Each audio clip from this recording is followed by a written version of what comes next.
ან უკვე შეგვიძლია დავიწყოთ. მოდი დავიწყოთ პარემ. მოგესალმებით ჩვენ სტუმრებს და დამსწრე საზოგადოებას. მე გახლავართ მარია ელიაძე, მარგარიტ ტეტჩერის ცენტრის აღმასრულებელი დირექტორი და წარმოგიდგენთ ჩვენს მოხსენებლებს. ბატონი გიორგი მშვენიერაძე, საქართველოს დემოკრატიული ინიციატივის თავმჯდომარე, ბატონი გიანო დია, ილიას სახელმწიფო უნივერსიტეტის პროფესორი და ბატონი დავით სიხარულიძე, საქართველოს ატლანტიკური საბჭოს გამგეობის თავმჯდომარე და ასევე საქართველოს ყოფილი ელჩი შეერთებულ შტატებში. დასაწყისში მოკლედ მიმოვიხილავ იმ სიტუაციას, რომელიც უკავშირდება საარჩევნო პროცესს და შემდგომში უკვე შეკითხვებით გადავალ ჩვენს საპატიო სტუმრებთან, თუმცა მანამდე მინდა მოვუწოდო ჩვენს დამსწრეებს, რომ შეკითხვების არსებობის შემთხვევაში აუცილებლად გამოგვიგზავნონ ისინი ეკრანს ქვემოთ არსებული Q&A box-ის საშუალებით, ეს გახლავთ შეკითხვების ფანჯარა და ამ შეკითხვებს ჩვენ ვეცდებით, რომ დავუსვათ ჩვენს საპატიო სტუმრებს. ერთი სიტყვით, არჩევნები საქართველოში ხასიათდებოდა მაღალი პოლარიზაციის ხარისხით და ეს დაგროვები, რომლებიც ვიხილეთ, სამწუხაროა, რომ ბოლო 10 წლების მანძილზე უკვე ტენდენციად იქცა. ეს გახლავთ ამორჩევლის ნებაზე კონტროლი, ადმინისტრაციული რესურსის გამოყენება, ზეწოლა, მოსყიდვა, დაშინება, თუმცა 31 ოქტომბერს ამან განსაკუთრებული მასშტაბები შეიძინა. და რაც შეეხება თვითონ ამორჩევლის ნების გამოხატულებას, საქართველოს მოსახლეობა, საქართველოს ამორჩეველი, ისევე როგორც ეს ახასიათებს გარდამავალი დემოკრატიის მქონე ქვეყნების ბევრ მოსახლეობას, არჩევანს აკეთებდა არა პარტიული პროგრამებიდან გამომდინარე, ანუ იმ პროგრამებიდან გამომდინარე, რომელსაც მათ თავაზობდა პარტიები, არამედ პოლიტიკური სიმპათიების მიხედვით ამა თუ იმ ლიდერის მიმართ, ანუ ერთგვარად ქარიზმატულ მიდგომას ეყნებოდა ერთი მხრივ და მეორე მხრივ სახეზე იყო პატრონ-კლიენტისტური დამოკიდებულება, ანუ არჩევანი იმის მიხედვით თუ რომელ პოლიტიკურ პარტიას რა სარგების მოხდა შეეძლო მათი ოჯახებისთვის ან პირადად მათთვის, ანუ ამ მხრივ სიახლე არ ქონია საქართველოს, როგორც ვიცით, ის სამწუხაროდ აქვს პოსტსაბჭოთა მემკვიდრეობა და აი ამ მემკვიდრეობიდან გამომდინარე ჩვენი ამორჩეველი არჩევანს აკეთებდა აი ამ მიმართულებით. რაც შეეხება უშუალოდ 31 ოქტომბერს, ის დარღვევები, რასაც ზემოთ ვისაუბრე, კიდევ უფრო გამძაფრდა, შეიძინა დიდი მასშტაბები და შემდგომში უკვე ამას მიემატა ისეთი სახის დარღვევები, როგორებიც იყო საარჩევნო ურნებში ბიულეტენების ჩაყრა, ასევე შემდგომ ეტაპზე გაბათილებული და გადაყრილი ბიულეტენები და ასევე ჩვენ ვიხილეთ ხელჩართული ჩხუბით რამდენიმე საარჩევნო ურნზე და იარაღის გამოყენების მცდელობაც. ამგვარად, მოვლენები გაცილებით უფრო დრამატულად წარიმართა მას შემდეგ, რაც დაიწყო ექსიტ-პოლების შედეგების გამოცხადება და ვიხილეთ ორი განსხვავებული რეალობა, სადაც ერთი ექსიტ-პოლის მიხედვით გამარჯვებას ეიმობდა ოპოზიცია, გაერთიანებული ოპოზიცია, რადგან ოპოზიციურ პარტიებს ჯამში ჰქონდათ უფრო მეტი ხმა ვიდრე ხელისუფლებას და მეორე ექსიტ-პოლის მიხედვით ზეიმობდა თავად ხელისუფლება, რადგან ხელისუფლებას ჰქონდა უფრო მეტი ხმა ვიდრე დანარჩენ ოპოზიციურ პარტიებს. კიდევ უფრო გამწვავდა ვითარება მას შემდეგ, რაც ცესკომ დაიწყო უკვე ოქმების ატვირთვა და აი აქ ვიხილეთ არნახული ექსპერტიზა, უჩვეულო ექსპერტიზა, შეიძლება ითქვას ცესკოსი, ერთი მხრივ ოქმები, სადაც ბალანსი არ ჩნდებოდა, ასევე ხელით გადასწორებული ოქმები, რაც შევარდნაძის ეპოქიდან მოყოლებული ალბათ არ გვახსოვს და ყველაფერი ამასთან ერთად არ დაახანა სახალხო პროტესტმა, ხო? იმდენად რამდენადაც ხალხი იყო უკმაყოფილო არჩევნების გაყალბებით, ისინი გამოვიდნენ ქუჩებში და ჩვენ ვიხილეთ სულ მალე ათობით ათასი ადამიანი, როგორც თბილისში და ბათუმში, რომლებიც აპროტესტებენ საარჩევნო შედეგებს. ამგვარად, ეს პროტესტი ბუნებრივია არ არის უსაფუძვლო და ამასთან ერთად მიმდინარეობს პარალელურ რეჟიმში დიალოგი ხელისუფლებასა და ოპოზიციის წარმომადგენლებს შორის, თუმცა მისი ბედი უღიმღამოა, იმდენად რამდენადაც მომავალი გაურკვეველია, ხელისუფლება ინარჩუნებს პოზიციას, რომ ისინი არ დანიშნავენ განმეორებით არჩევნებს, რაც არის საპროტესტო მოთხოვნა და მეორე მხრივ ოპოზიცია ამბობს, რომ ისინი დეპუტატების მანდატებზე უარს ამბობენ, არ შედიან პარლამენტში, მანამ სანამ არ ჩატარდება განმეორებითი არჩევნები. ეს მოთხოვნები, რაც უკავშირდება განმეორებით არჩევნებს, ერთადერთი არ არის, ვიცით, რომ ასევე ითხოვენ საარჩევნო ადმინისტრირების წესის ცვლილებას და ახალ საარჩევნო კომისიას, რომელმაც უნდა უზრუნველყოს არჩევნები მშვიდ ვითარებაში დემოკრატიულად ჩატარება და პარალელურ რეჟიმში ვიცით, რომ ასევე იყო მცდელობა, რომ სარჩელები შეეტანათ ცესკოში, როგორც ოპოზიციას, ასევე სადამკვირვებლო ორგანიზაციებს და ჯამში 1000-ზე მეტი სარჩელი არის, რომელთა უმრავლესობაც ან საერთოდ არ დაკმაყოფილებულა და საერთოდ გახსოვულიც არ ყოფილა. მოკლედ შევეხები საერთაშორისო სადამკვირვებლო მისიების ანგარიშებს, ერთ-ერთი ბოლო ანგარიშის მიხედვით, რომელიც საერთაშორისო რესპუბლიკურმა ინსტიტუტმა გამოაქვეყნა, ჩვენ უკვე ვიხილეთ ახალი ფრაზა, რომ არჩევნებმა ვერ დააკმაყოფილეს საარჩევნო და კონსტიტუციური სტანდარტები. აქ უკვე საუბარი არ არის იმაზე, რომ ეს არ იყო თავისუფალი და სამართლიანი არჩევნები, ანუ free and fair elections, რომელიც გახლავთ ამოსავალი წერტილი დემოკრატიული არჩევნების შეფასებისთვის, არამედ საუბარი საერთოდ სტანდარტებზე, ხო? რაც შეეხება ამ თავისუფალ და სამართლიან არჩევნებს, ესეც ბოლო 10 წელია საქართველოში რამდენადაც მახსოვს ყოველ შემთხვევაში არ ყოფილა ანგარიშებში ასახული. ამ ყველაფერს დაემატა ასევე მაიკ პომპეოს ვიზიტიც, რომელიც საქართველოში ჩამოვიდა და 2 დღე დაჰყო, 20-ზე ნაკლები ჯამში, თუმცა 2 დღე იმყოფებოდა. ამ ვიზიტს ჩვენ აუცილებლად შევეხებით, თუმცა მანამდე მინდა შეკითხვებით გადმოვიდე უკვე მომხსენებლებთან. პირველ რიგში მინდა ყველას დაგისვათ ეს შეკითხვა. ზოგადად რა შეფასებების გაკეთება შეიძლება აი ამ არჩევნებზე თქვენი აზრით, რა მიმართულებით მიდის საქართველო, რა მოდელისკენ იხრება და ბატონო გია, მოდით თქვენით დავიწყოთ, თქვენი აზრით, იყო თუ არა ეს არჩევნები დემოკრატიის მიმართულებით უკან გადადგმული ნაბიჯი? Ну, ეს უკვე ლამის რიტორიკული კითხვაა, ანუ რა თქმა უნდა ეს იყო უკან გადადგმული ნაბიჯი, რომ შევხედოთ ასე ვთქვათ, დიდ სურათში საქართველოს განვითარების, ზოგადად ბოლო, რა ვიცი, 25 წლის განვითარების, ან 30 წლის განვითარების ამ სურათში როგორ ჯდება ეს არჩევნები, მე მგონი ამ არჩევნებმა დამარხა გარკვეულად ილუზიები, რომ საქართველო ჯამში პროგრესის გზით მიდის დემოკრატიის მიმართულებით. 2012 წელმა შექმნა ეს ხედვა, ეს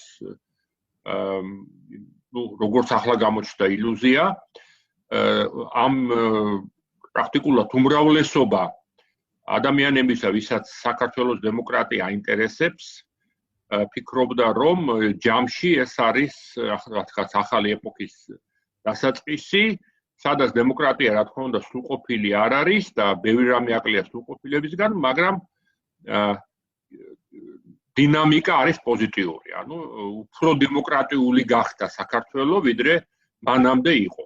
ასე ფიქრობდა, თქვათ, არასამთავრობო სექტორის წარმომადგენელთა უმრავლესობა, თუ ზოგადად ასე ვთქვათ, როგორც კრიტიკულად მოაზროვნე ადამიანთა უმრავლესობა, ვისაც აინტერესებს დემოკრატიის საკითხები და საქართველოს ასე ვთქვათ, დემოკრატიის საერთაშორისო მეგობრების უმრავლესობა. ახლა მე პირადად შეიძლება ამ უმრავლესობას არ ვეკუთვნოდი და თავიდანვე რაღაც სკეპტიკურად უყურებდი, მაგრამ ნუ მე ითვლებოდა, რომ მიკერძოებული ვარ მიზეზების გამო და ასე ვთქვათ, ეს ფიქრობს, მაგრამ ზოგადად თითქოს ცხადი იყო, რომ ჯამში რაღაც უკეთესობისკენ მივდივართ.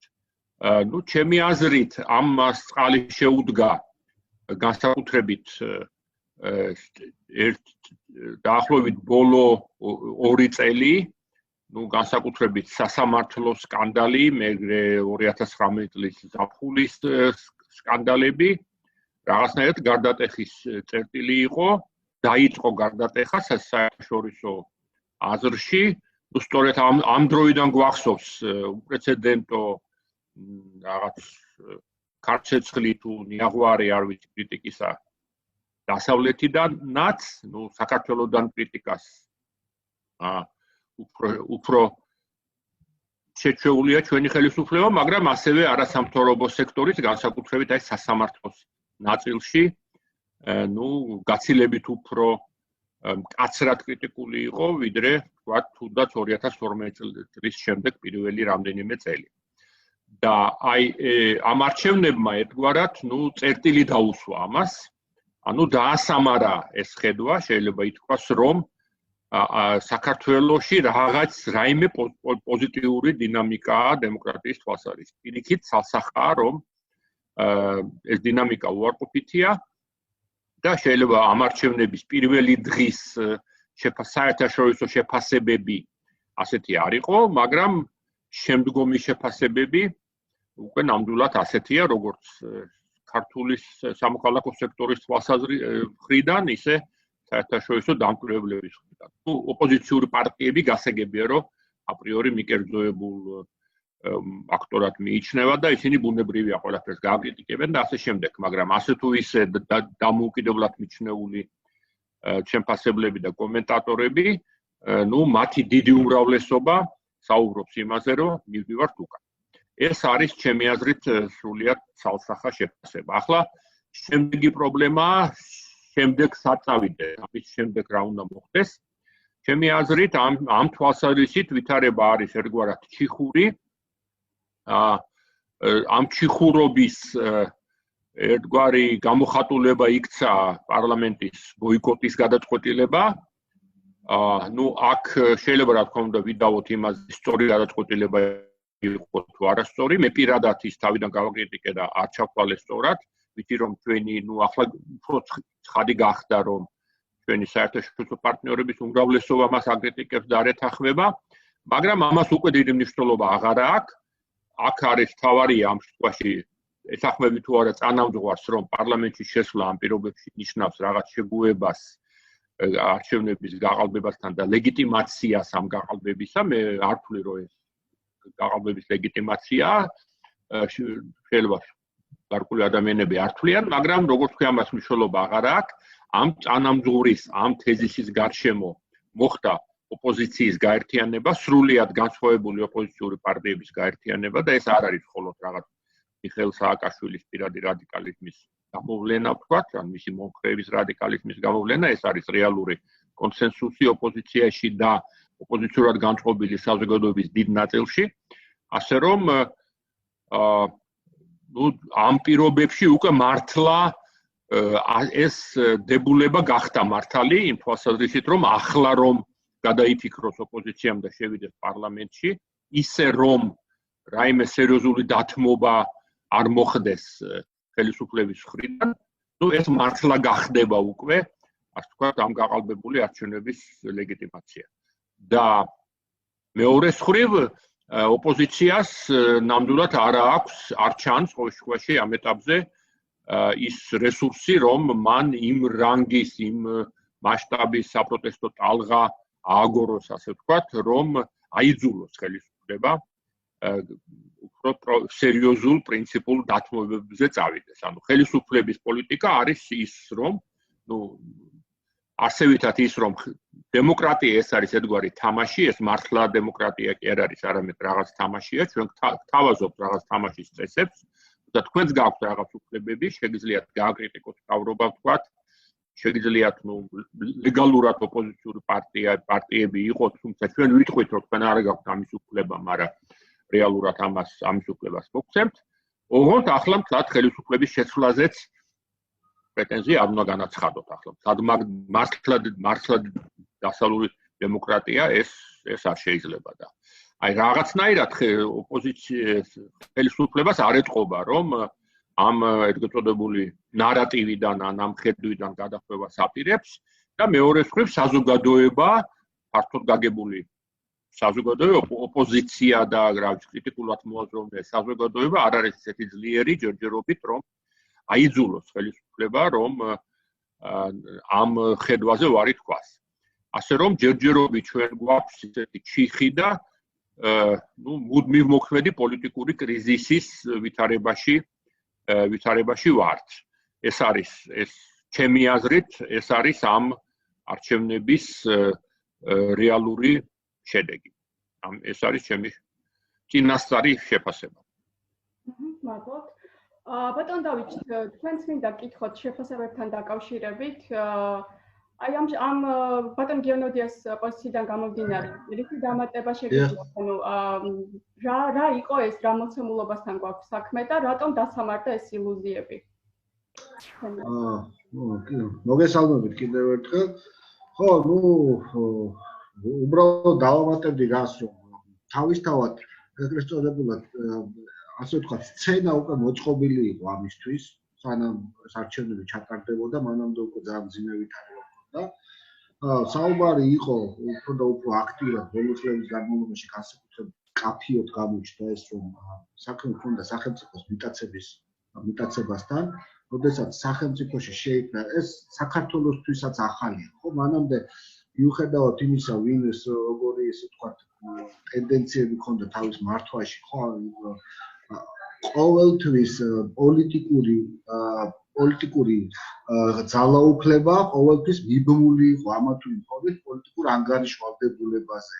ხო, ეხლა შეიქმნა ვითარება, როდესაც ეს პოლიტიკური ძალაუფლება, სადაც მიყარა თავი, მას არ ჰქონდა არანაირი ინსტიტუციური ან ფორმალური მექანიზმები ანგარიშვალდებულების. შესაბამისად, თავისი განვითარებასთან ერთად, ამის განვითარებასთან ერთად დაიწყო ძირის გამოთხრა ზოგადად დემოკრატიული ინსტიტუციებისთვის, მათ შორის რა თქმა უნდა, სასამართლოს გარდა თითქმის ყველა ინსტიტუციაში მოხდა რაღაც გარკვეული ეროზია. თან ფორმა, როგორც დაიწყო ასე ვთქვათ, ამ ელიტების, ანუ მმართველობითი სისტემის ფორმირება, ხო, აშკარა იყო რაღაცა ხშირ შემთხვევაში კომიკურობამდეც ვითარდებოდა, რომ როდესაც თავის პირად ექიმს ნიშნავდა ჯანდაცვის მინისტრად, შემდგომ შეცვალა ეს თავისი პირადი დენტისტი და ასე შემდეგ და ასე უმეტესობა ერთი კონკრეტული ბანკში ნამუშევარი ადამიანები იყვნენ, მენეჯერები და ასე შემდეგ. ამას ყოველთვის საფრთხეს სერიოზული შეშფოთებები ამ სახელმწიფოს მიტაცების კომპონენტთან წარმოიშვა. მეორე შემაშფოთებელი ნიშანი ამისი გახდათ რომ არჩევნები არჩევდა სამართლიანად გახდათ ის, რომ თქვენ გახსოვთ ეს ცნობილი გავრილოვის ღამის შემდეგ ის პირობა, რომელიც მისცა ქართულმა ოცნებამ, ქართულ ხალხს, რომ იქნებოდა სრულად პროპორციული არჩევნები და არ შესრულდა ეს, მაგრამ მე დიდი მოლაპარაკებებისა და აქციების და ჩვენი შუამავლობის შემდგომ მოხდა რაღაცა შვალედურზე შევтахвთ, სადაც ასოციაცია რჩეოდა პროპორციულად და 30 დარჩა მაჟორიტარულად. მაგრამ აქაც იმდენად მნიშვნელოვნად ჩაითვალა იმ დროს, რომ ნაკლები ყურადღება მიექცა სხვა რეკომენდაციების შესრულებას ოდირის ევროკავშირის და შეერთებული შტატების სხვა რეკომენდაციების, შესაძლოა ამაზე მაშინვე გააკეთა, რამდენიმე ხანში განცხადებები გააკეთა ორივე შეერთებული შტატების საელჩომაც და ევროკავშირის საელჩომაც.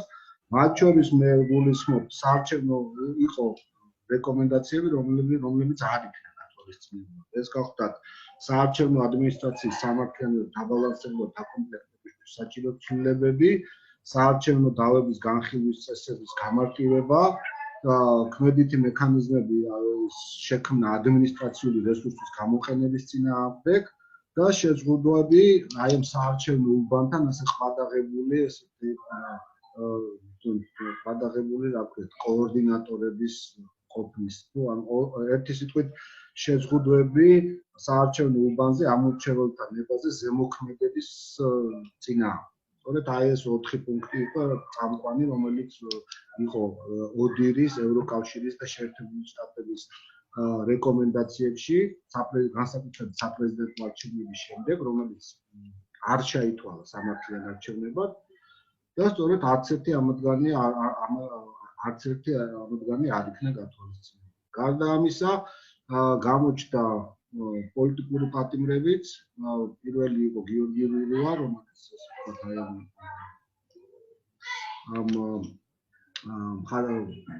საპროტესტო მოძრაობის მხარდაჭერისთვის აღმოჩნდა. მე გიორგი ალბათ უკეთ იტყვის, მაგრამ ეს ჩემთვის ძალიან ტკბილული იყო.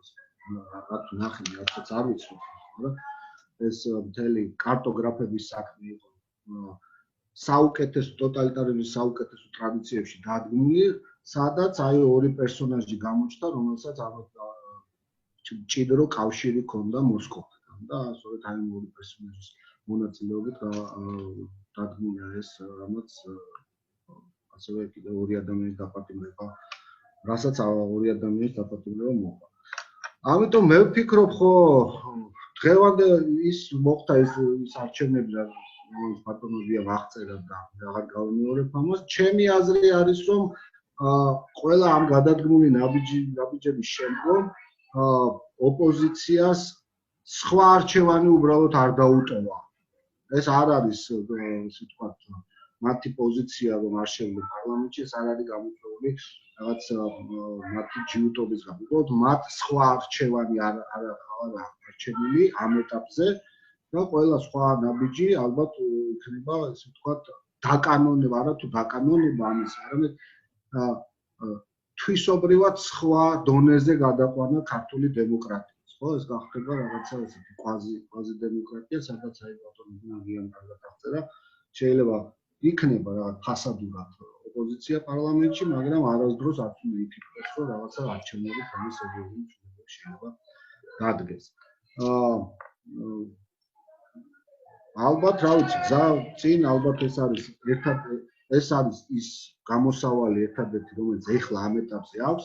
მიმდინარეობს თუ არა დიალოგი, მე ვფიქრობ, რომ დღემდე აი ამ ეტაპამდე, როდესაც ჩვენ საუბრობ, ამას დიალოგი რთულია რომ უწოდოთ. კი, რაღაცა შეხვედრება, ეს ორი რაუნდი შეხვედრებისა შედგა, მაგრამ რასაც მე ვხედავ და რაც მინეს უნებრივია რაღაც დეტალებს. არ ვიცი, მაგრამ არ მგონია რომ რამე ისეთი დეტალებია, რაც დიდ საიდუმლოს წარმოადგენს. როგორც ჩანს, ოპოზიციას აქვს რამდენიმენაირი შეთავაზება და მეორე მხრიდან, როგორც ჩანს, არანაირი შეთავაზება არ არის, უბრალოდ ესეთი ფორმალურად ესწრებიან, უსმენენ ოპოზიციის პოზიციას და ასე სრულდება ეს შეხვედრა. აი ეს არის მოსაზრებები ამიტომ. Გადლობ, ბატონ გიორგი, თქვენთან გადმოვალი იგივე შეკითხვით, რა დასკვნების გამოტანა შეიძლება აი ორმა სტუმარმა რეტროსპექტულად მიმოიხილა ბოლო 20-30 წელი. თქვენი აზრით, რა შეფასებების გაკეთება შეიძლება საპარლამენტო არჩევნებთან დაკავშირებით? რა საით მიდის საქართველოს? არის ის თქვენი ხმა? გამარჯობა კიდევ ერთხელ, მისამები ჩვენს მსმენელებსაც. ძალიან საინტერესო მოსაზრებები მოვისმინეთ ორივე მოხსენებლისგან, მათი შინაარსის დიდ ნაწილს ესე ვთქვათ, აბსოლუტურად ვიზიარებ, თუმცა იყო განსხვავებული მოსაზრებებიც და მასაც შევეხები. პირველ რიგში რაც მინდა აღვნიშნო, როცა ჩვენ არჩევნებზე ვსაუბრობთ, სამწუხაროდ ჩვენი საზოგადოების ნაწილი არჩევნებს განიხილავს როგორც კენჭისყრის დღეს და ეს არის ძალიან ცდარი, იმიტომ რომ არჩევნების სამდროში მოიცავს როგორც წინასაარჩევნო პერიოდს, ასევე მოიცავს კენჭისყრის დღეს და ასევე მნიშვნელოვანია როგორი არის არჩევნების შეჯამების პროცესი.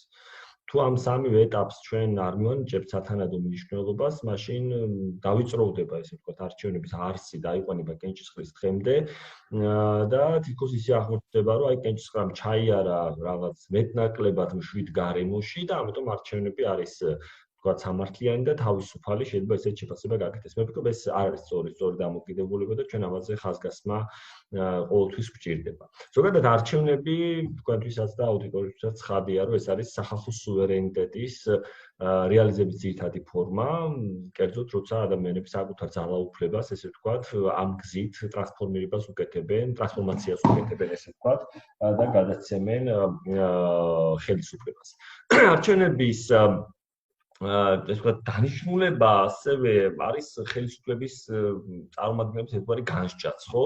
ანუ რაღაც ესათვის პოლიტიკური ჯგუფი გარკვეული პერიოდით ყავდა ხელისუფლებაში და არჩევნების დღეს სამმართველოებს აქვს საშუალება განსაჯონ საკუთარი პოლიტიკოსები, როგორები იყვნენ ისინი, რა მოეწონათ მათში, რა არ მოეწონათ მათში და მათ შორის განსაჯონ არა მარტო ისინი, ვინც ხელისუფლებაში არიან, არამედ განსაჯონ ისინი, ვინც ოპოზიციაშიც იყვნენ. რეალურად მათში აღარ მიცემენ მსგავსი მანდატი. ამიტომ თუკი ჩვენ საზოგადოებას ამ შესაძლებლობას წავართმევთ, ანუ მათ რეალურად მათი განჯის მიუხედავად, მათი სურვილის მიუხედავად ამათ ჯგუფს გადასცეს სუვერენიტეტი, სახელმწიფოებრივი ძალაუფლება, ესე ვთქვათ, თუკი მათ წავართმევთ, მაშინ მათ ჩვენ რეალურად ვართმევთ დემოკრატიას. იმიტომ დემოკრატია სხვა არაფერია, თუ არა ადამიანებმა მართონ სახელმწიფო, როგორც აბრაამ ლინკოლნის მიაწერეთ ცნობილი თეზისით, ესე ვთქვათ, მართონ მათ მიერ, მათგან და მათთვის. ხო, ანუ ესეთი მართლობის ფორმაა, ხო, ანუ ჩვენგან, ანუ ხალხისგან მოდიოდეს ჩვენთვის და ჩვენს მიერ. მოგეთ, ეს თუ იშლება, მაშინ დემოკრატია არ ფუნქციონირებს. ეხლა რაც შეიძლება, ეხლა ნითქვა, რომ საქართველოს ჰიბრიდული დემოკრატია, ჩვენ პრინციპში ლიბერალური დემოკრატია არ გვაქვს ქვეყანაში, ერთადერთი რაც შეიძლება გქონოდა მეტნაკლებად ეს იყო წოდებოდა საარჩევნო დემოკრატია, სადაც არჩევნების გზით ხელისუფლების გადაცემა არა ერთჯერადი გამონაკლისია, არამედ შესაძლებელია იყოს პრეცედენტული, ან პრეცედენტები იყოს და შეიძლება მომავალში ეს ტრადიციად იქცეს. ჩვენ ეს სასწრაფოდ გვჭირდებოდა, რაც სამწუხაროდ ამ არჩევნებზე გამოჩნდა, რომ ხელისუფლებას ხელისუფლებისთვის გამოსტა რომ უპირველესია ძალაუფლება შეინარჩუნოს და არა ის როგორი იქნება ქვეყნის რეპუტაცია. იქნება თუ არა საქართველოში დემოკრატია.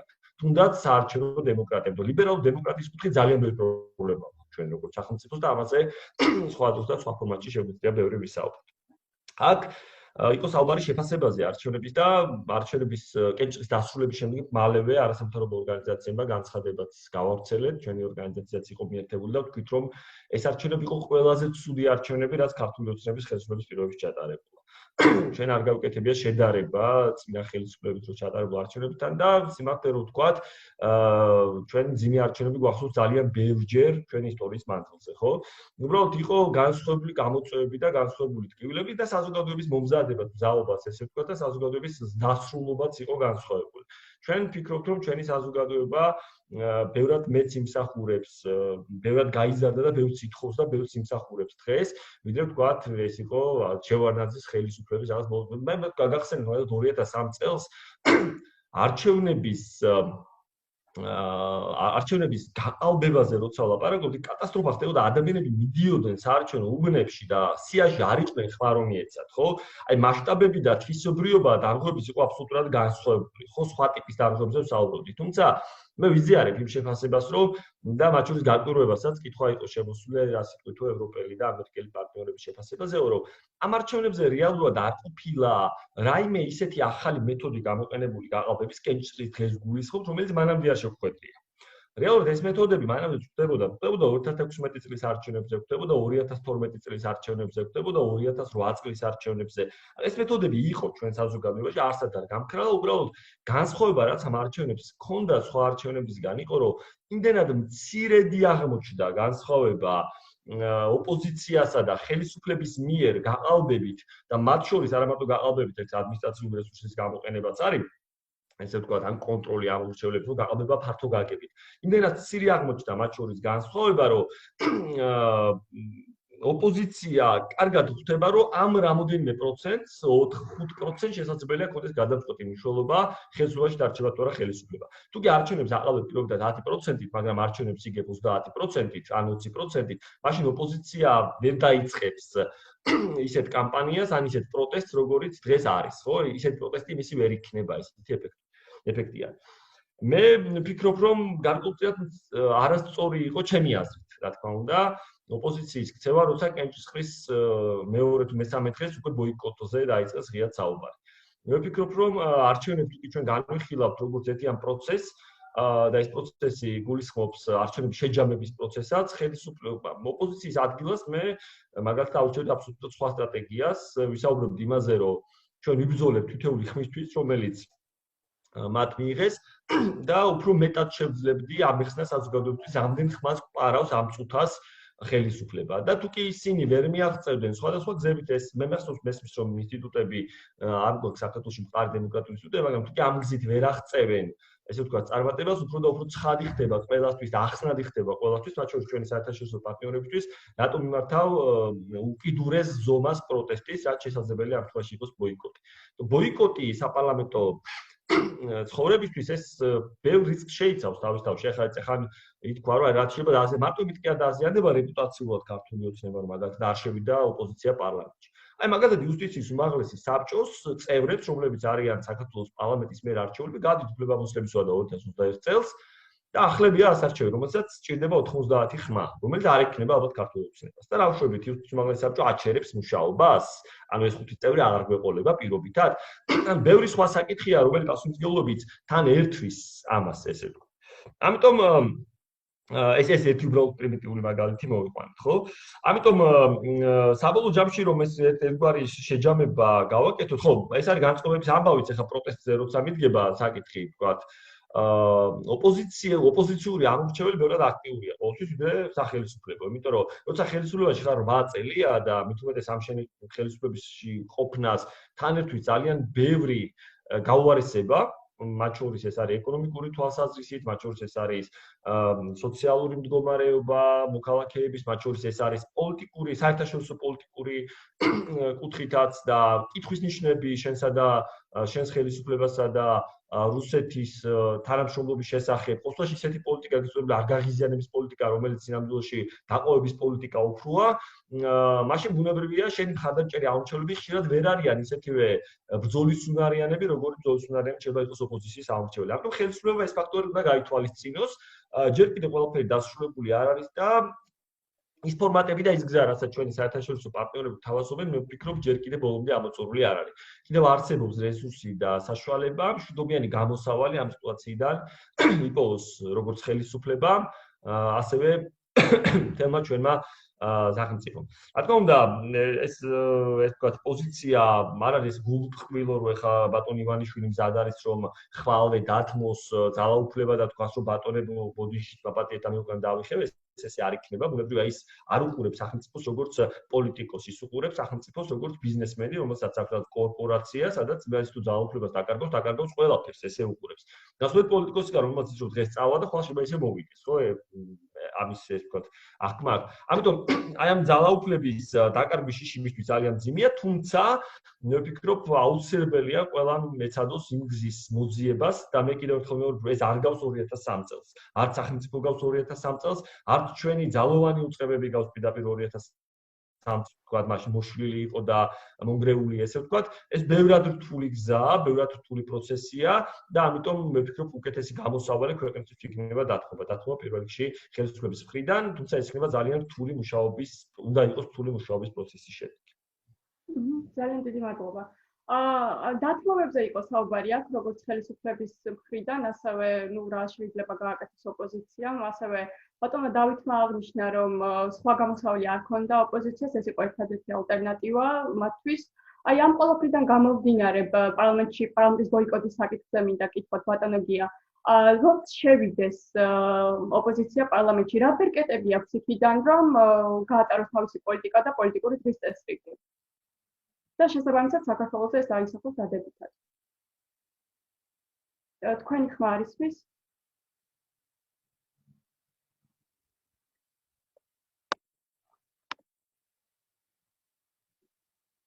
ბოდიში. არ ხმა გათშული მქონდა. ოპოზიცია, იმის ოპოზიცია, რომ ის ასე ვთქვათ, უმცირესობაშია და გადაწყვეტილებებს ვერ იღებს, თუმცა აქვს გარკვეული ბერკეტები ეს რაღაც გავლენა მოახდინოს პოლიტიკურ პროცესზე და გარკვეული ფორმატები არსებობს, მათ შორის ის, რომელიც გიორგი მახსენა, რომ გარკვეულ შემთხვევებში მის გარეშე რაღაც საკითხები ვერ გადაწყდეს. ვიცით ზოგადად პარლამენტარიზმის, ასე ვთქვათ, პრინციპებიდან. მაგრამ აქ თავარია, როგორც თქვი, უკვე ეს მიდა თეორიული დაშვებაა, რა სიზამს რომ შევიდეს პარლამენტში, თავარია რა პირობებით შეიძლება წარმოვიდგინოთ, რომ შევიდეს პარლამენტში. მე მგონი ეს არის დღეს აქტუალური საკითხი. ანუ თეორიულად ოპოზიცია არ გამორიცხავს იმას, რომ მოდესმე შევიდეს პარლამენტში, უბრალოდ ამ წუთში გამორიცხავს მოცემული ვითარებიდან გამომდინარე. ანუ უნდა არსებობდეს ძალიან სერიოზული დათმობები ხელისუფლების მხრიდან და ეს პირობები ოპოზიციას აქვს წამოყენებული. ასე ვთქვათ, მისი საწყისი პოზიცია, ვიცით, გაცხადებულია საჯაროდ, ეს არის რაღაც ხელახალი არჩევნების, ვადამდელი არჩევნების დანიშვნა, საარჩევნო ადმინისტრაციის შეცვლა და პატიმრების განთავისუფლება. ხო, ეს ყველაფერი ვიცით. ანუ რაღაც, ასე ვთქვათ, ამ მასშტაბის დათმობებზე უნდა წამოვიდეს ხელისუფლება. რაც ნიშნავს ლოგიკურად იმას, რომ ხელისუფლებამ უნდა აღიაროს, რომ ეს არჩევნები იყო არანორმალური, ასე ვთქვათ, რომ იყო დარღვევები არა, ცალკეული ადამიანის შეცდომებზე დამოკიდებული და რაღაც, არამედ იყო ძალიან სერიოზული სისტემური პრობლემა. მაგრამ მე ვერ ვხედავ, მართალი გითხრათ, რაიმე ნიშანს, რომ ხელისუფლებამ მზად არის ასეთი მასშტაბის დათმობა გააკეთოს. ის რაღაც დათმობებს აკეთებდა, გვახსოვს, დაუშვათ ირაკლი კობახიძე გადადგა, ან გენერალური პროკურორი გადადგებოდა, ან რაღაც საარჩევნო ფორმულა შეიცვალა, მაგრამ ეს დათმობები არ გულისხმობდა იმის აღიარებას, რომ ჩვენ რაღაც ცუდი მთავრობა ვართ ზოგადად და არ ვარგი ვართ. ახლა უკვე ძალიან ძნელია მან მოიფიქროს ისეთი დათმობა, რომელიც დააკმაყოფილებს ოპოზიციას და ამავე დროს არ ნიშნავს იმის აღიარებას, რომ არჩევნებში იყო არა ცალკეული პრობლემები, არამედ იყო დიდი სისტემური პრობლემა, რომლის უკან დგას ზოგადად პოლიტიკური სისტემის ხასიათი, როგორც ის ჩამოყალიბდა ქართული ოცნების ხელში. ხო, ამიტომ ვხედავ ძალიან მძიმე პრობლემას, რომლის წინაშე გავართ ყველანი. ანუ ხელისუფლებას როგორც ჩანს იმედი აქვს კიდევ პольშაში, ისე ლაპარაკობს თითქოს იმედი აქვს, რომ რაღაცნაირად დაარწმუნებს რომელიღაც პარტიებს ზეწოლით თუ მოწყიდვით თუ არ ვიცი რაღაცის შეთავაზებით, რომ მაინც შემოდით პარლამენტში და ამაზე მუშაობს ამ ეტაპზე, მაგრამ რაღაც უფრო მეტს ის ნამდვილად რაღაც შეიძლება რაღაც წვრილმანი დათმობა რაღაც გააკეთოს, მაგრამ არა სისტემური და მნიშვნელოვანი. ბარი მაქვე დაგისვათ ერთ-ერთ შეკითხვას, რომელიც გამოგვიგზავნა ჩვენმა მსმენელმა ამ თემას ეხება ზუსტად. ბატონო გია, ხომ არ ფიქრობ, რომ თუ ხელისუფლება გარკვეულ კომპრომისზე წავა, ვითარება შეიძლება. თუმცა არაერთხელ გაჟღერებულა ხელისუფლების მხრიდან, რომ მათ ჰქონდათ შეთავაზება, რომ ხელახლა გადაეცვალათ ხმები ოპოზიციასთან, თუმცა უარი განაცხადეს. რატომ? თქვენი აზრით.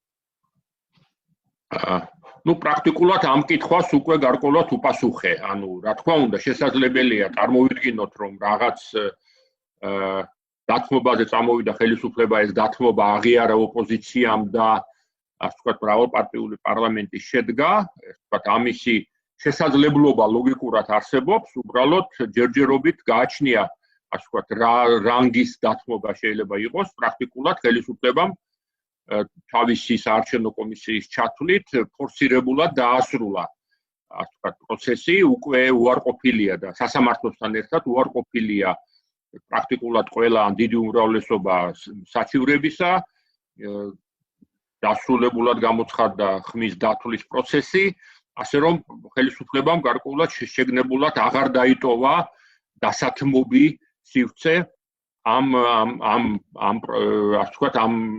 მიმართულებით. ასე რომ რაღაც უკვე სხვა ტიპის დათმობებზე შეიძლება ვისაუბროთ, მაგრამ აქაც ჯერჯერობით არ ჩანს რა შეიძლება რა დათმობისთვის არის მზად ხელისუფლება, რომელიც დააკმაყოფილებს ოპოზიციას. მადლობა. ბატონ დავით, აქედან გამომდინარე, მინდა შემდეგი შეკითხვა დაგისვათ. თქვენ როგორ ხედავთ ჩიხიდან გამოსავალს აი ამ ვითარებაში? რა შეიძლება გააკეთოს ხელისუფლება? აი ბატონმა გიამ ახსენა, რომ მას უკან დასახევი, ანუ დათმობებზე უკვე აღარ მიდის ხელისუფლება, ანუ რაც დასათმობი იყო, ისიც კი წინასწარვე გამოცხადა, რომ არ დათმობ. აი ამ ვითარებაში როგორ გესახებათ მომავალი, თუნდაც ოპოზიციის კონტექსტიდან გამომდინარე და ასევე ხელისუფლების კონტექსტიდან გამომდინარე? მათი პოზიციების მიხედვით. ხო, რა თქმა უნდა, რთული სათქმელია, მაგრამ აშკარაა, რომ არათუ, ასე ვთქვათ, ამ ვითარებაში არათუ ოპოზიციას არ დაუტოვა სხვა ნაბიჯი გადასადგმელი, არამედ ისე იჩქარა და ესეთი სწრაფი ტემპით გააკეთა გადადგა ნაბიჯები, როგორც იყო ყველა იმ მოქმედის დამტკიცება, რომელიც ხებსაც ასაჩივრებდა ოპოზიცია შემდგომსა ძალიან სწრაფად სასამართლო განხილვის გარეშე დატოვა ყველა ეს საჩივარი, რომელიც ოპოზიცია ცდილობდა რომ შეეტანო, თვითონაც ასე ვთქვათ, ამ პროცესზე უარი თქვა თვითონ თავრობა ხელისუფლებამ იმ პროცესზე, რომელიც აი ამ გადათვლას ან დაგობის გამოსწორებას გულისხმობს. ამიტომ ხა ბევრად რთული ვითარებაა, ბუნებრივია აქ მე როგორც საქართველოს მოქალაქე ვისურვებდი, რომ ხელისუფლების მხრიდან პასუხისმგებლობაა ეს და გადადგა ნაბიჯი კომპრომისისკენ. ამის გარეშე მე ვერ წარმოვიდგენია გაუმჯობესება პოლიტიკური ვითარების. წინააღმდეგ შემთხვევაში ვფიქრობ, რომ კიდევ რაც უფრო გაჯანჯლდება ეს, მით უფრო დიდხანს გაგრძელდება ესეთი პოლიტიკური კრიზისის ვითარება, რაც თავისთავად არ არის კარგი ჩვენი ქვეყნისთვის, მაგრამ პრაქტიკულად ვითარება ისეთი, როდესაც სხვა გამოსავალს ხელისუფლების მოქმედებები აღარ ტოვებს. და სხვა, ასე ვთქვათ, მხოლოდ ერთადერთი რჩება მხოლოდ ეს პროტესტი. როგორც ჩანს, ჯერჯერობით ისინი არ არიან განწყობილი არანაირი კომპრომისისთვის.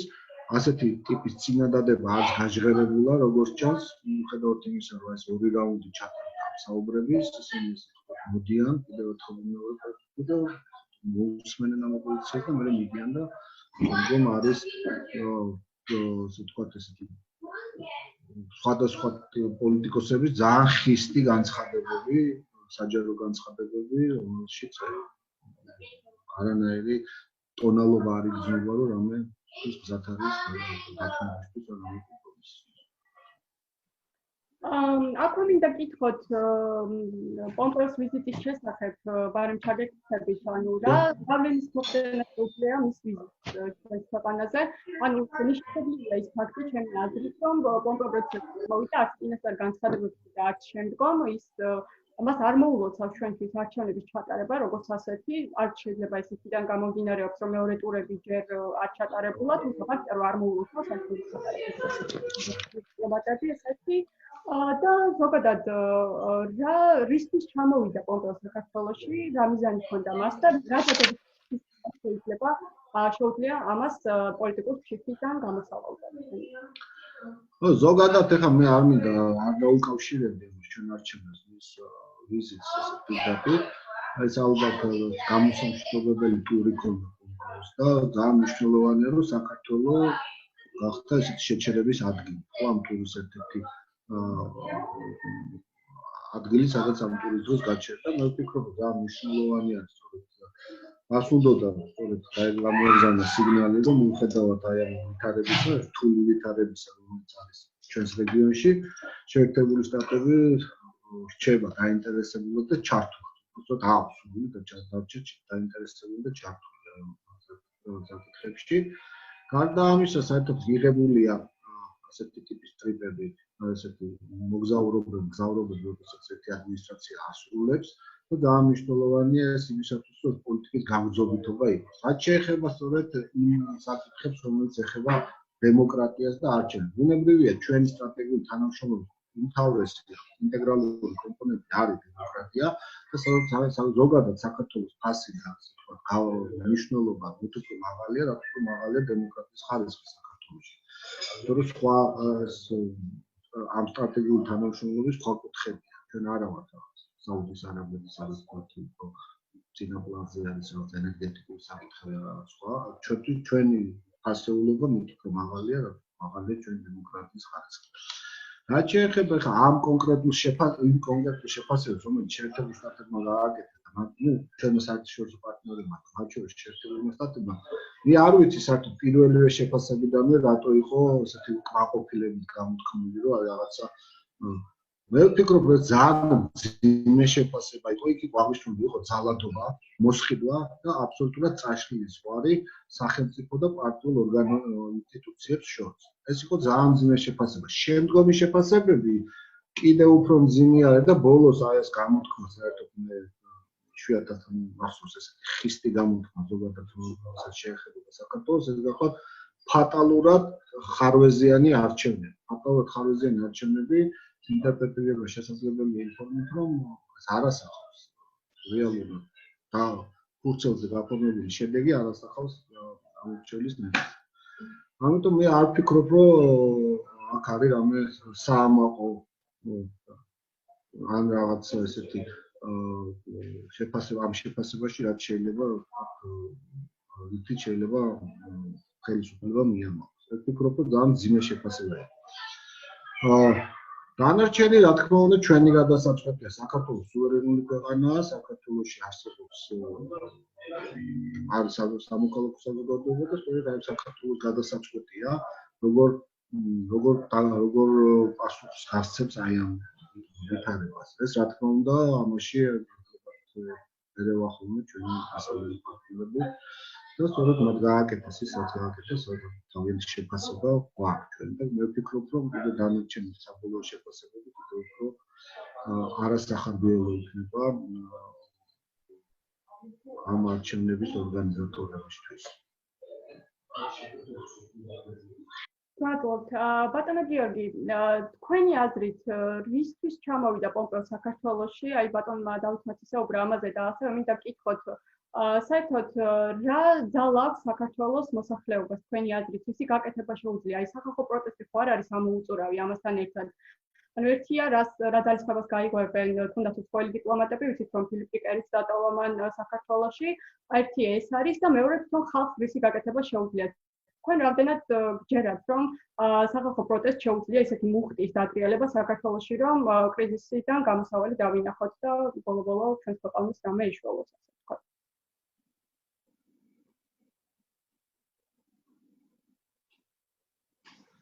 ბატონი პომპეოს ვიზიტი რა თქმა უნდა იყო მნიშვნელოვანი, რამოდენიმე ფაქტორის გამო. პირველი, იმიტომ რომ ამერიკის შეერთებული შტატებისთვის საქართველო რჩება მნიშვნელოვან პარტნიორად და ის წუხს და მე ვფიქრობ ამერიკის შეერთებული შტატები ძალიან წუხს მიუხედავად თავად იქ არსებული გამოწვევებისა და პრობლემებისა, რომელთაც თავად დგას დღესაც, წუხს იმაზე თუ რა იქნება საქართველოში ხვალ. იმიტომ რომ მსგავსმა დაძაბულობამ და ეს დაძაბულობა არ არის ოპოზიციას და ხელისუფლებას შორის. ეს დაძაბულობა არის საზოგადოებასა და ხელისუფლებას შორის. ოპოზიციური პოლიტიკური პარტიები უბრალოდ გამოხატავენ სხვადასხვა გზით და სხვადასხვა ფორმით იმ განწყობებს, რაც საზოგადოებაში არის. ხო, მათ ეს ლეგიტიმაცია, მათ შორის არჩევნების დღეს კიდევ ერთხელ დოკუმენტურად წარმოუდგინეს სახელმწიფოს ხელისუფლებას და უთხრეს, აი ჩვენ ვართ ის ხალხი, ვისაც შეგვიძლია თქვენ გესაუბროთ დანარჩენი საზოგადოების სახელით, იმ საზოგადოების, რომელიც უმრავლესობას წარმოადგენს. ამიტომ არ არის უმნიშვნელო ამერიკის შეერთებული შტატებისთვის რა მოხდება საქართველოში უახლოეს მომავალში, მით უმეტეს მაშინ, როდესაც მხარეები, ამ შემთხვევაში ვიტყვი მხარეებს, ოპოზიციას და ხელისუფლებას ყველა უკან დასახელ გზას სწრაფ-სწრაფად იჭრის. ეს არ არის ზოგადად კარგი დიალოგისთვის, არ არის კარგი კონსენსუსისთვის, თუმცა ეს უკან გასასვლელი გზების ჩახერგვა, ესე ვთქვათ, ზდის რადიკალიზების ან პროცესების პოლიტიკის ნაცვლად ქუჩაში გადასვლის საფრთხეს. და პროცესების ქუჩაში გადასვლა ეს არ გულისხმობს მარტო აქციას და ოპოზიციის არსენალში არ არის მხოლოდ რუსთაველის გამზირზე ათასობით ან 10,000-ობით ადამიანის გამოყვანა. და უფრო მეტიც თუ კი გულწრფელები ვიქნებით, უნდა ვთქვათ ჩვენ რომ და უნდა გავთავისუფლდეთ, რა თქმა უნდა, ეს მეხსიერებაში ჩარჩენილი ესე ვთქვათ, საკვებიდან, რომ რუსთაველზე დააყენებ ამდენ ადამიანს ქვეყანაში რამე იცვლება. ეს არ არის. ჩვენთან ესე მოხდა, მომხდარა, ესე ვთქვათ, მაგრამ სინამდვილეში, რასაც ესე ვთქვათ, არაერთი ავტორი სამოქალაქო მშვიდობიანი პროტესტის შესახებ და ფორმების შესახებ წერს, აქცია და შეკრება მანიფესტაცია არის დანახება ხელისუფლებისთვის, თუ რამდენი ადამიანი ყავს გვერდში ამ იდეების მხარდასაჭერად, რამდენად დიდია გაბრაზება საზოგადოებაში, ამის უბრალოდ წარმოჩენა, დანახება, გამოხატვა.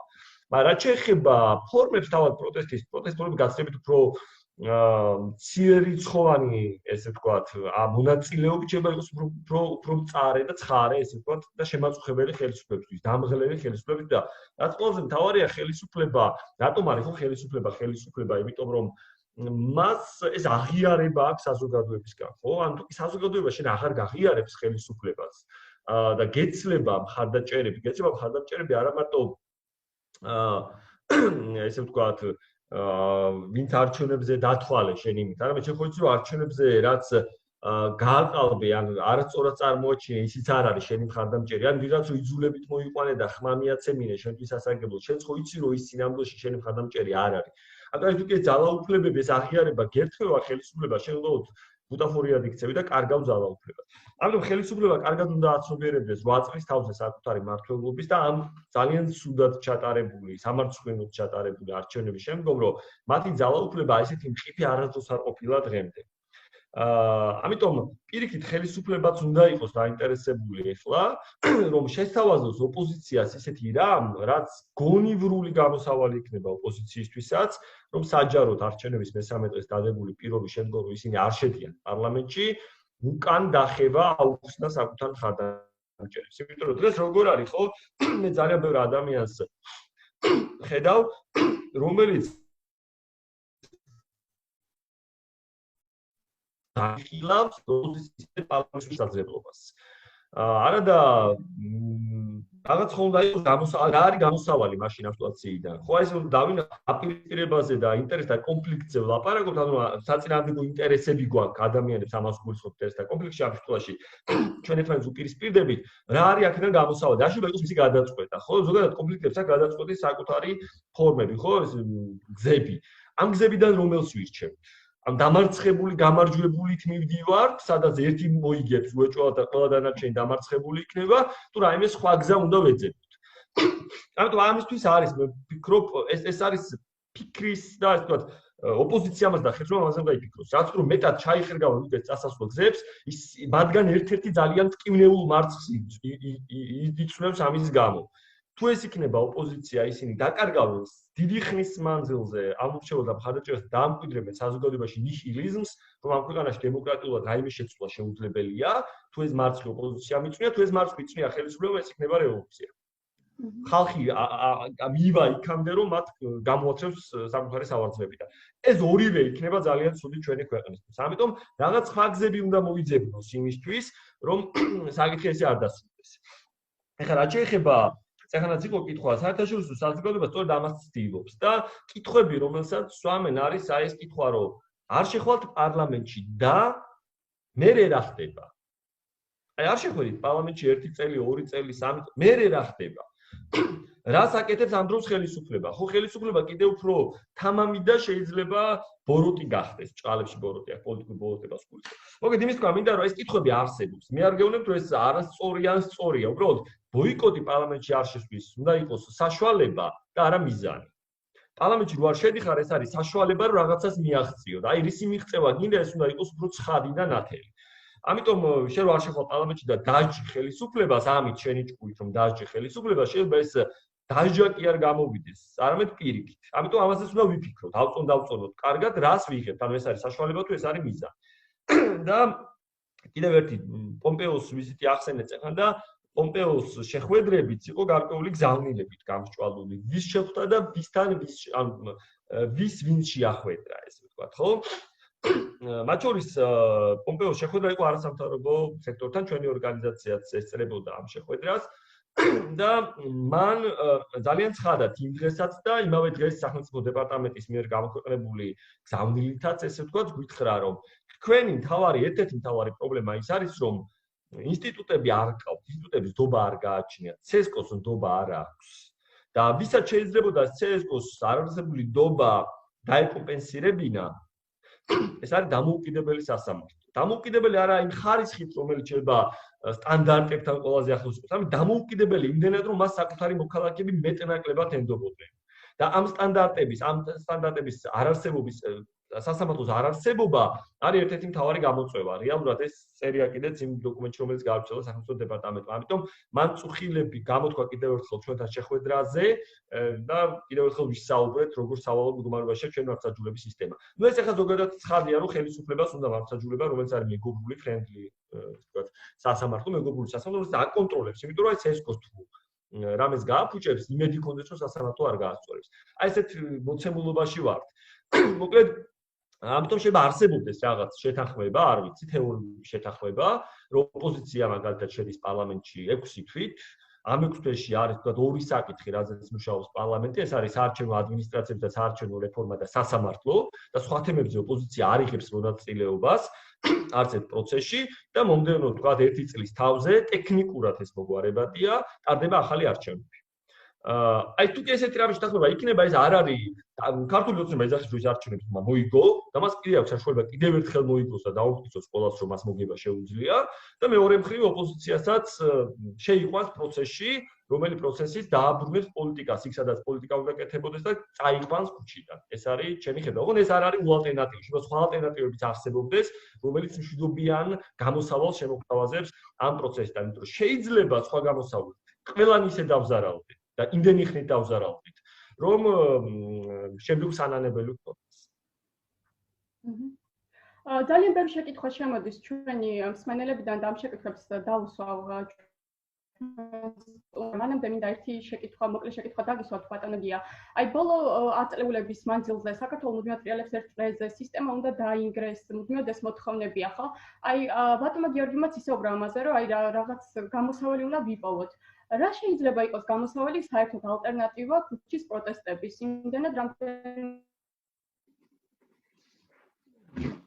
ქუჩის პროტესტები არის ერთ-ერთი ლეგიტიმური ნაწილი, ასე ვთქვათ, პოლიტიკური პროცესის, უბრალოდ ეს ვერ იქნება ძირითადი ნაწილი. ეს არის რაღაც, გიორგიმ დაახასიათა პრინციპი, მისი მნიშვნელობა, ჩემი აზრით, სრულიად სწორად და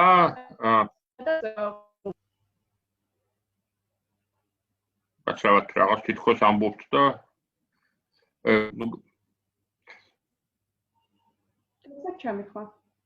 კი ბატონო. ახლა უკვე მესმის. მოკლედ ქუჩის პროტესტები არის ერთ-ერთი კომპონენტი, როგორც თქვი, მაგრამ უნდა იყოს, ნორმალური, ასე ვთქვათ, დიალოგი, ნორმალური ურთიერთობა, დიალოგი რაღაც გაცვეთილი სიტყვა გახდა, რომელსაც რაღაც თითქოს მნიშვნელობა დაეკარგა.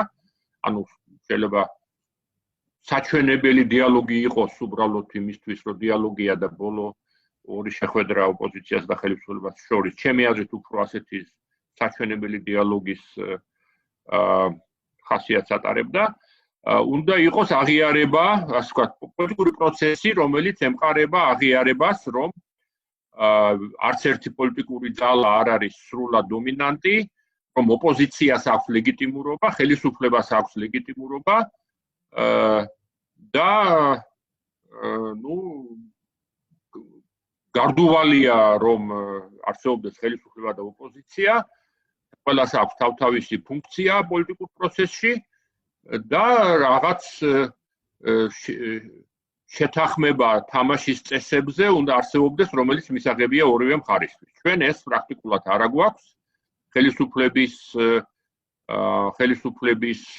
რიტორიკა არის ის, რომ ოპოზიცია არის არალეგიტიმური და კრიმინალური და ერთგვარად ამ პარლამენტის ბოიკოტსაც იყენებს ამ თავისი რიტორიკის გასამაგრებლად. აი ხო ხედავთ, როგორი ასე ვთქვათ, არა კანონიერი გზებით მოქმედებს ოპოზიცია, ოპოზიციის რიტორიკა თავის მხრივ არის, გააჩნია სხვადასხვა, მაგრამ დიდი ნაწილის რიტორიკა ყოველ შემთხვევაში არის ის, რომ ხელისუფლებაც რაღაცნაირად არ არის ნამდვილად ორიენტირებული ქვეყნის ინტერესებზე, არა ის, რომ ის, ასე ვთქვათ, არაკომპეტენტური, არამედ არა ის შეგნებულად, ასე ვთქვათ, ებრძვის ქვეყნის ინტერესებს და ის მასაც არ აქვს ლეგიტიმური უფლება იყოს ხელისუფლება, ანუ ასეთ ვითარებაში ვარ და შესაბამისად ამის გამო ის ინსტიტუტებიც, რომლებიც უნდა არსებობდნენ პირველ რიგში სასამართლო თქვათ და საარჩევნო ადმინისტრაცია, რომელიც ამ შემთხვევაში იყო ეს ორი ინსტიტუტი იყო ცენტრალური, არის უბრალოდ დანამატი აღმასრულებელი ხელისუფლების და მის მიმართ მას სხვანაირად არავინ აღარ აღიქვამს. ხო, ეს რეალობა გვაქვს და ეს რეალობა უნდა შეიცვალოს. და ჩემი აზრით თავარი მაინც ეს პირველია, ანუ პოლიტიკური პლურალიზმის ნორმალურობის აღიარება, რომ შენი ოპონენტი არის ლეგიტიმური მოთამაშე პოლიტიკურ ველში, გასაგებია რომ ვიღაცამ უნდა მოიგოს და ვიღაცამ უნდა წააგოს, მაგრამ მოგება არ ნიშნავს ოპონენტის გაქრობას და განადგურებას, ან რადარებიდან გაქრობას, როგორც გვაქვს ეს პოპულარული გამოთქმა ჩვენს პოლიტიკურ ლექსიკონში. აი ესეთი გამოთქმები, რომ ოპონენტი რადარებიდან უნდა გაქრეს, აი ასეთი ენა აღარ უნდა არსებობდეს ქართულ პოლიტიკაში. ნამდვილად. ბატონია, თქვენთან ერთი შეკითხვა, ჩემს სმენელს და ბარემ დაგისვამთ ამ შეკითხვას. რა მოლოდინები უნდა ჰქონდეს საქართველოს ჯო ბაიდენისგან, რა სიახლეებს უნდა ველოდოთ, და არის თუ არა ჯო ბაიდენი უფრო დიდი შანსი საქართველოსთვის ნატოში ინტეგრაციის თვალსაზრისით, ვიდრე ტრამპი და მისი პოლიტიკა იყო?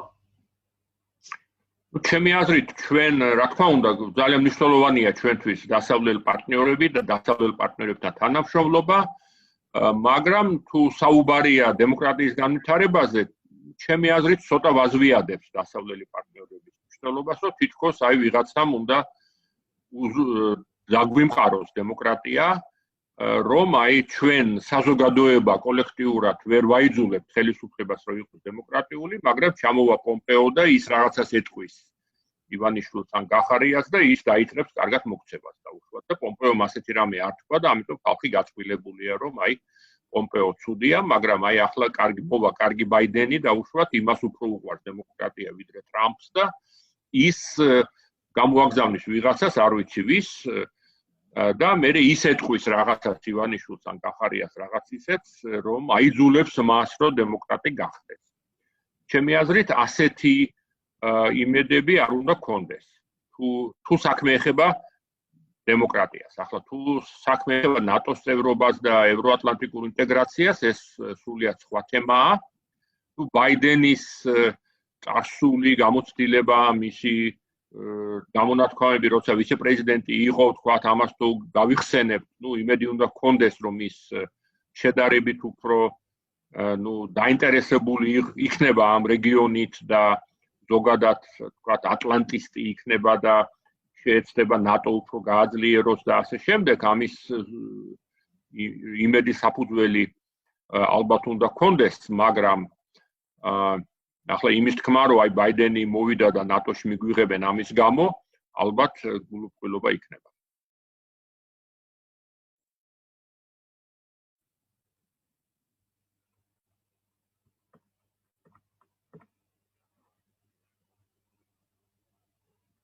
ეს იყო ჩემი პასუხი. კარგით, გასაგებია. ბატონ დავით, თქვენგანც მინდა იგივე მოვისმინო ბაიდენს და მე ცოტა ინტერნეტის პრობლემა შევექნა და ბოლოს აღარ გავიგე ბატონ გიას ნათქვამი. თქვენ რა მოლოდინი ვიგავთ ბაიდენსგან და უბრალოდ ეს რამდენად ახდენს შემოახდენს გავლენას ჩვენს ქვეყანაზე ადმინისტრაციის ცვლილებას შექმნის. ჩვენი ამ სტრატეგიული პარტნიორობის მთავარი დამახასიათებელი არის ის, რომ ეს ყოველთვის იყო, არის და იმედია მომავალში დარჩება ორპარტიული, ხო? მუდმივად ეს არის სერიოზულ იმად გაზრდებს ხაზად, რომ ეს ყოველთვის იყო ჩვენ შეერთებულ შტატებში საქართველოს ხარდაჭერა ორპარტიული. უნებრივია, რომ მინდა რომ ეს გაგრძელდეს და ეს ალბათ გაგრძელდება ასე. რაც შეეხება ბაიდენს, მისი ადმინისტრაცია, თვითონ ბაიდენი იცნობს საქართველოს, ის იყო ერთ-ერთი ინიციატორი, რაღაცა 2008 წელს კარგად გვახსოვს ჩვენ, რომ როდესაც აი ამ ომის შემდეგ საკმაოდ ძიმე ვითარებაში ვიყავით, რაღაც აგვისტოს ბოლოს ეს მისი ინიციატივა იყო, რომ სენატორი იყო, სენატის საგარეო კომიტეტის თავმჯდომარე, ეს 1 მილიარდიანი მხარდაჭერის პაკეტის მიცემა საქართველოსთვის, რომელსაც მაშინ პრაქტიკულად რა თქმა უნდა ადმინისტრაციასთან ერთად, ხო, მაშინ ბუშის ადმინისტრაცია იყო, ადმინისტრაციასთან ერთად ძალიან დაეხმარა. ასევე ცნობილია მისი ასე ვთქვათ ხედვები, ის არის ატლანტისტი, დარწმუნებული ატლანტისტი და ზოგადად მომხრე ევროატლანტიკური კავშირების გამტკიცების ერთი მხრივ და მეორე მხრივ ნატოს გაფართოების მომხრე, ხო? ახლა პოლიტიკა როგორი პოლიტიკა გატარდება, როგორი რთული სათქმელია ახლა, მაგრამ ყოველ შემთხვევაში ჩვენი სტრატეგიული ამოცანა რჩება ნატოში გაწევრიანება და ვფიქრობ, რომ ეს პრეზიდენტი, რომელიც ახლა არის არჩეული, მისი ხედვაც არის ძლიერ ტრანსატლანტიკურ კავშირებს ემყარება. უნებრივია ნატოზე ამერიკის გადაწყვეტილება არის ძალიან მნიშვნელოვანი, უმთავრესი შეიძლება ვთქვათ, მაგრამ ასევე ამაზე გადაწყვეტილება 29 სხვა ქვეყანას აქვს.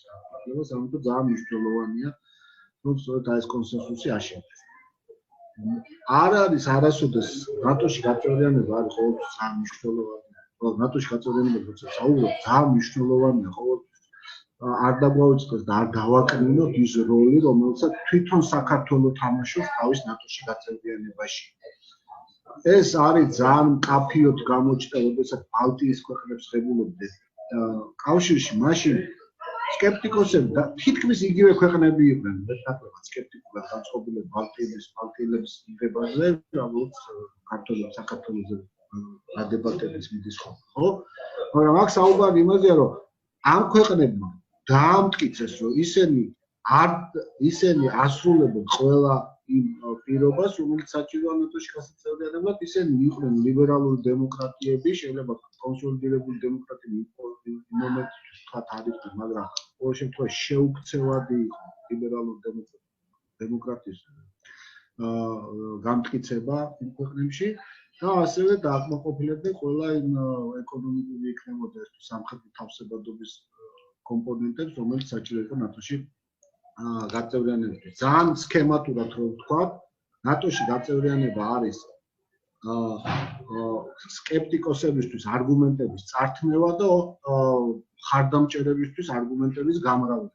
და ამას აკეთებს სწორედ ის ქვეყანა, რომელსაც სურს ნატოში გაწევრიანება. ამიტომ არასდროს არ დავაკნინოთ სწორედ ჩვენი როლი ნატოში გაწევრიანებაში და ალბათ გქონდეს რომ მხოლოდ ხვედირები გაწყვეტილება და არა აღნიშნულს ჩვენას გავაკეთებთ. ამიტომ ამ კუთხით არის მნიშვნელოვანი ჩვენი დემოკრატიული ინსტიტუტების გამტკიცება, ნორმალური დემოკრატიული პროცესის წარმართვა, იმ სხვილი პროექტების განხორციელება, რომელზეც სამწუხაროდ აი ბოლო პერიოდში არ ითქვა, მათ შორის ანაკრიის პორტი, იმიტომ რომ საქართველოს წვლილი რა შეიძლება იყოს ნატოში გაწევრიანებაში, ხო? მიუხედავად იმისა, რომ ნატოსთან თავსებადი არმია გვყავს, საქართველოს არმია არ არის იმ ზომის, რომელიც რაღაცა შესამჩნევად გააძლიერებს, ხო, ნატოს სამხედრო პოტენციალს. აქ არის ეგრეთ წოდებული აი სლენგია, ესეთი ჟარგონია, ნატოური ჟარგონია, მიმღები ქვეყნის შესაძლებლობები. და რო გადმოვთარგმნით ადამიანურ ენაზე, ეს არის ძლავრი, ეფექტური, კარგად აწყობილი ინფრასტრუქტურა, პორტები, რკინიგზები, სასაწყობე მეურნეობები და ასე შემდეგ, რომელსაც მშვიდობიანობის დროს ეკონომიკის განვითარებაში შეაქვს თავისუფლი და შესაძლო კონფლიქტის დროს აძლევს საშუალებას ალიანსის სფეროზე უძალებს სწრაფი განლაგებისა ამა თუ იმ რეგიონში და მხარდაჭერას.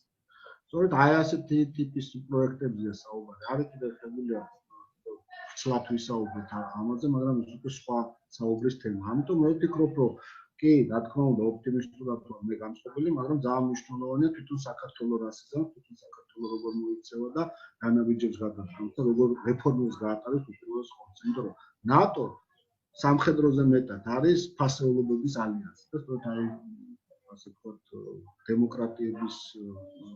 დემოკრატიული ქვეყნების კლუბი.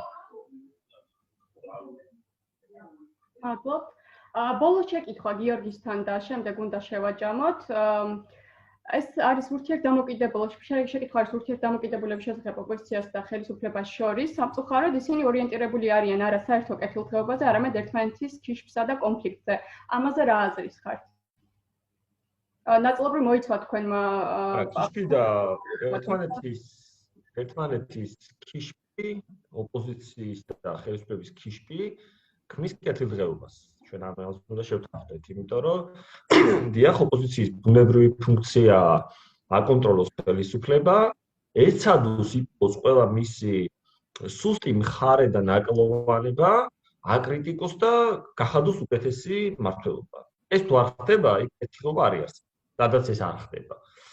უბრალოდ ჩვენთან პრობლემა არის არა ქიშფობა, არამედ პრობლემა არის რადიკალიზაციის ძალიან მაღალი დონე, რომელიც გვაქვს. და რაც ყველაზე პრობლემური ასევე ჩემი აზრით, თავად ხელისუფლება ცდილობს ტიკის განდევნას ხელისუფლების მართვისგან. ან რას გულისხმობ ამაში, ხო? ხელისუფლება, ქართული ოცნების ხელისუფლება არ არის პოლიტიკით შექმნილი ხელისუფლება. ეს არის ოლიგარქიული ხელისუფლება. ეს არის კერძო ბიზნესმენმა საკუთარი ბანკის მმართველები დანიშნან მინისტრებად, საკუთარი იურისტები დანიშნან მოსამართლეებად, საკუთარი დაცვის თანამშრომლები დანიშნა შინაგან საქმეთა მინისტრად, უსაფრთხოების სამსახურში. ესენი პოლიტიკოსები არ არიან. ანუ ეს ადამიანები, რომლებიც ახლა პოლიტიკაში გვევლინებიან, თვითონ ხელისუფლებას წარმოადგენენ, თავად არც ხალხის ნდობა გააჩნიათ პერსონალური, არც პერსონალური ავტორიტეტი საზოგადოებაში. ამიტომ ამ ადამიანებს სინამდვილეში ისინი აზრსაც კი ვერ ხედავენ, რომ დებატში შევიდნენ ოპოზიციასთან, ეკამათონ მათ რამაძე, იმიტომ რომ ისინი მოუგებენ თუ არ მოუგებენ ოპოზიციას ამ დებატში, იმ მსჯელობაში, ამაზე მნიშვნელობა არ აქვს ისინი იქნებიან თუ არა კვლავ იმ სკამზე, სადაც არიან. რომ მათი აღმოჩენის ლეგიტიმაცია მომდინარეობს არა ხალხიდან, არამედ ოლიგარქისგან. ამიტომ ხელისუფლებამ ბოლო წლებში მე ვფიქრობ, ყველაფერი გააკეთა რადიკალიზაციის გასაზრდელად. თავის წილი ამაში ოპოზიციასაც აქვს, რა თქმა უნდა. მაგრამ ყველაზე დიდი იყო, რომ როცა პოლიტიკა განიდინა პოლიტიკური ორგანოებიდან. სადაც დებატი არ იმართება, დებატი როგორ დებატი არა იმისთვის, რომ გული მოიფხანო ადამიანმა, არამედ კონკრეტულ საკითხებზე აზრობრივი მსჯელობა. აი მაგალითად ყველაზე კარგი მაგალითია ჩემთვის უზენაესი სასამართლოს მოსამართლეთა შერჩევის პროცესი. მე მგონი ერთადერთი პროცესი იყო, სადაც ოპოზიციასაც მიეცა საშუალება და სამოქალაქო საზოგადოებასაც, რომ მაქსიმალურად დაგვენახებინა დანარჩენი საზოგადოებისთვის, როგორ შეიძლება გახდნენ ხოლმე ჩვენი მოსამართლეები და რა მოგვცეს ამას შედეგად. მაგრამ ხელისუფლებას რა ინტერესებს? ხელისუფლება ყველაფერს მაინც ისე გადაწყვეტს, როგორც წინასწარ ქონდა გადაწყვეტილი. ამიტომ ას კარგავს შეიძლება ამ შემთხვევაში ესეთი მჭიდრო, ვთქვათ, აიქრობაში შესვლა. და რო დავასრულო, შესაბამისად, ცხადია, პოლიტიკისთვის მე ბატონმა გიამ ძანაწეხა და აბსოლუტურად ვიზიარებ, პოლიტიკაში ოპონენტების მიზანი უნდა იყოს არა ოპონენტების განადგურება და გაქრობა, არამედ ოპონენტების კონკრეტულ მომენტში, არჩევნებში დამარცხება. და რა თქმა უნდა, მათ უნდა შეინარჩუნონ პატივისცემა დემოკრატიისადმი, განსხვავებული აზრისადმი და იმ ამომრჩევლებისადმი, რომლებიც სწორედ იმ განსხვავებულ გუნდს აზრევენ ლეგიტიმაციას, იყვნენ ხელისუფლება ან იყვნენ ოპოზიცია. ჩვენ რა უნდა დაგვავითაროთ, როცა ვლაპარაკობთ პირობითად რომელიმე ოპოზიციონერ დეპუტატზე, ჩვენ ვლაპარაკობთ მის უკან მდგარ ათასობით ადამიანზე. ათასობით ადამიანზე, რომელიც მას მხარს უჭერს. და როცა შენ ამბობ, რომ მას ანადგურებ, შენ რეალურად ამბობ, რომ იმ ადამიანებს უსპობ საკუთარი პოზიციის გამოხატვის და საკუთარი ხმის მიწვდენის საშუალებას, რომლებსაც ის წარმოადგენდა. ამიტომ ეს რადიკალიზაცია არის ერთ-ერთი ყველაზე დიდი პრობლემა ჩვენი საზოგადოების და არა მარტო პოლიტიკაში, ბევრ სხვა ნაწილში, რაც პოლიტიკასთან მომიჯნავე საკითხებია რადიკალიზაცია, რაც არის აუცილებლად დამაფიქრე პასუხისმგებელი, ამაზე პასუხისმგებელი უნდა აიღოს ამაზე პოლიტიკოსებმაც. მათი რიტორიკა უნდა იყოს მიმართული არა იმისკენ, რომ მტრები ვართ ჩვენ ერთმანეთს და ვკლავთ ერთმანეთს, არამედ ოპონენტები ვართ, რომ უკეთესი ქვეყანა შევქმნათ.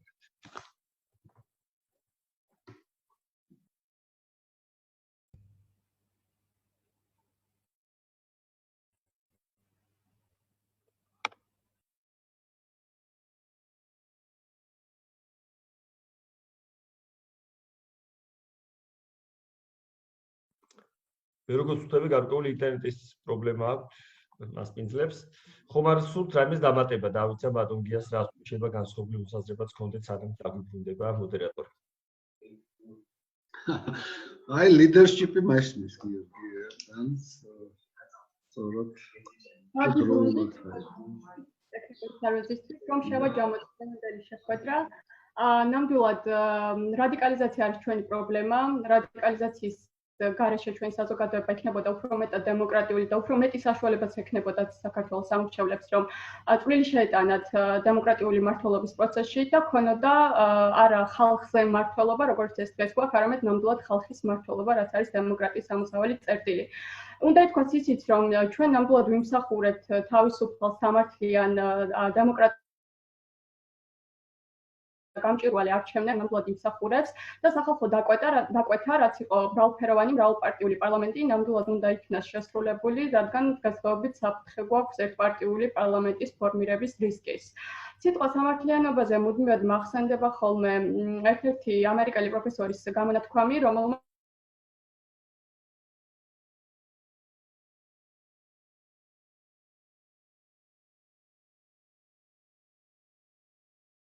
სამართლიანობაში ყველა თავისი სამართალი აქვს, ასე ვთქვათ, მაგრამ რა თქმა უნდა, გარკვეულ ეტაპზე ჩვენ ვჩერდებით სხვას, არა იმიტომ, რომ ამას ვინმე ზემოდან გვეუბნება, არამედ იმიტომ, რომ უბრალოდ სხვისი ჯერია. ვიმედოვნოთ, რომ სხვისი ჯერი საქართველოში ხშირად დადგება ხოლმე, ხშირად მოვესწრებით ხელისუფლების მშვიდობიან ტრანზიციას და ცვლილებას და ნამდვილად იქნება ჩვენი ქვეყანა ხალხის მმართველობა ერთჩვენიერ დღეს. უღეს მადლობა მოწვეულ სტუმრებს, ძალიან დიდი მადლობა დამსწრეებს. ვფიქრობ, რომ ძალიან პროდუქტიული და საინტერესო შეხვედრა გამოგვივიდა. გემშვიდობებით მომავალ შეხვედრამდე.